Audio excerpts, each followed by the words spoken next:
Every year, Baylor in Japan comes to Minami-Sanriku, which is a place in Japan that got devastated by the tsunami in 2011. Sato-san showed us around all the places where the tsunami hit. We talked with a lot of the people, and that was very helpful in putting things into perspective. The first thing we did is we kind of drove around through the city and saw some of the destruction and also some of the progress they've made since the destruction. We visited the site where Sato-san's wife was found, so we cleaned up the beach a bit.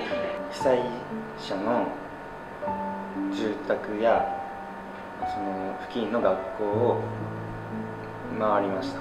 We went to a school and we donated books and we sat in the class and saw how they were dealing with the aftermath of the tsunami, and that was a great experience. This is actually not my first time seeing these sites in Minami-Sanriku. I went here 2 years ago in 2012. They have cleaned up so much from 2 years ago. 2 years ago, there were just rubble everywhere, houses and just buildings. And there was also a giant ship that came onto the land, and now that's gone. I honestly thought it would look much worse because I'd seen like videos, like YouTube videos, and coming here, I imagine it was still going to look like a disaster zone. Well, the first site we actually saw was the city building, where they were still broadcasting warnings up to the people to evacuate when most of the people were killed inside. You really don't feel until you're actually there.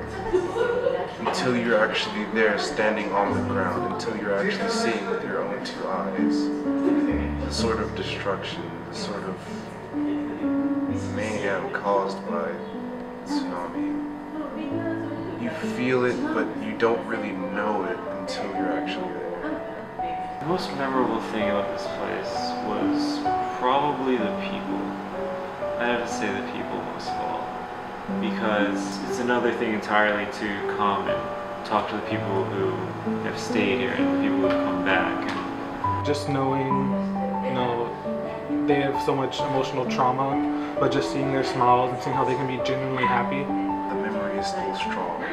The pain is still definitely there.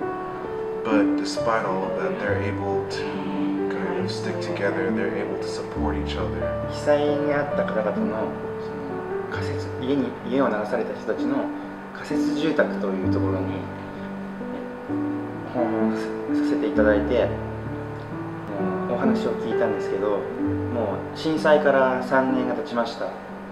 で、ここ最近数ヶ月前、2ヶ月ぐらい前からやっともらえるようになってきたとおっしゃっていたので、ずっと亡くなった家族や流された家が財産も何もかもなくなったことをやっぱ考えて辛い思いをしたんだなと、すごいしみじみひしひしと感じました。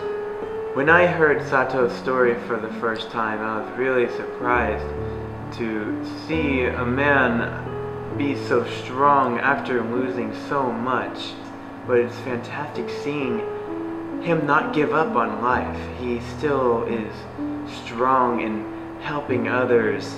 I was just, honestly, my first thought was that I'm looking at a real hero right now. Like, if I would have gone through what he did and lost someone that important to me, I don't think I would have been able to do anything, much less go back in there and risk my life saving people and just putting all that pain aside to help. 佐藤さんは、奥さんを亡くされて、でもその中でもやっぱり住民の命が優先ということでいろいろ頑張っていらっしゃって。 I felt his hope and his bravery now that he's been able to help these people, but he tells us that there's still more to do, and I can feel that, and I'm very grateful to him for telling his story. I have to say the most memorable thing was talking to the people because it's one thing to see all the pictures and see the YouTube videos, and obviously those still help tell the story. The whole other side of the story, the reality behind it, is the people and their experiences and what they saw and how they feel about it. And I think that's the most memorable and the most important thing that I took away from this trip. I definitely have to say my favorite thing I did was one of the last things we did was we ate dinner with a lot of elementary school kids whom we played volleyball with, and we just got to have a lot of fun talking with them and played some games, and we danced. We did the fortune cookie dance. That was really interesting. It's just really good seeing kids like that, encouraging them, even though they've lost so much, that they can still, have a good time and smile. A lot of those girls, we had been told, had been sad before, and that experiences like these with us and with other people give them hope. Playing volleyball and eating with the kids, just getting to see them, seeing how, they're living after everything, seeing how they're still happy, and gives me some hope for the future. I hadn't played volleyball since middle school, so it was actually very humbling.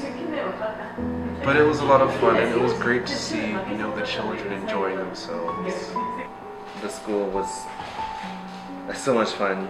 To eat the lunch with the students and to actually visit their classrooms and learn with them was actually so much fun. I would just say that if anybody gets a chance to come and help out, they definitely should, because they need help, but it really makes you feel good inside to see that you can cause people to smile. I feel the hope that these people have, the hope that they can rebuild again, and just to see their smiling faces after such a terrible event, a disaster that happened to them, it's heartwarming and life-changing. I suppose anybody who may be watching this interview that would, like to experience Minami-Sanriku, maybe just help out a little bit, I would definitely encourage them to do so. It's definitely an experience that I personally will remember for the rest of my life. After coming here and seeing all the people and seeing their conviction and drive, especially in Sato-san, most of all in Sato-san, I think this town, Minami-Sanriku and Kesennuma for that matter, really has a future, and I honestly can't wait to see what they'll become in the next 5 to 10 years from now.